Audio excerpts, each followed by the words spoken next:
Thank you, Madam Chairman, and welcome, Dr. Romer. I'm not very good at the partisan blame game, but I am very interested in the business cycle and why we have unemployment. And actually, I'm interested in the measurement of our problems. I think sometimes we deceive ourselves because following some free market websites that measure unemployment somewhat differently than our government, they come up with a figure of 22% of unemployment.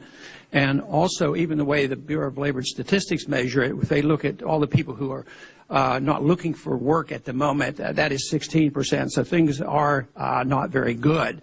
Also, the GDP is what we measure. If the GDP is going up, everybody's supposed to feel good. But, you know, if we spend $1 billion on a missile and we blow it up, that's kind of this increase in the GDP. And it didn't give us a house and didn't give us a health care or education, so there's a big difference. And also, the inflation rate is very important. If you go back and use the old CPI measurement of inflation, we have 6%, not 2%.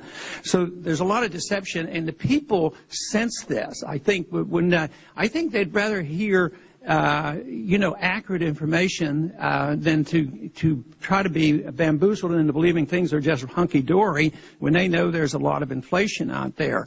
The other thing that I have concern about in measuring the GDP, if you looked at the GDP in a private way, if somebody had a $200,000 job and he lost a job and the family had $200,000 or $300,000 of debt, for them to be told that what they need is $1 million loan and spend it, buy a house and buy a car and live high, and their personal GDP goes up.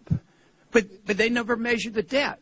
But when we go to the government, we say the government's in debt, they're spending too much. What we need to do is spend, we need to borrow, and the GDP goes up. But if you measure the GDP that goes up because of borrowing, inflating, and spending, and look at that with a better perspective, I would say that, maybe the real GDP isn't going up, and maybe that's why we're not having real growth. There's a big difference between people working hard and paying their bills and actually saving some money. I think the biggest fallacy that we have, because we don't have a correction, is we don't understand how we got here. We had too much debt and too much malinvestment, and we haven't dealt with that.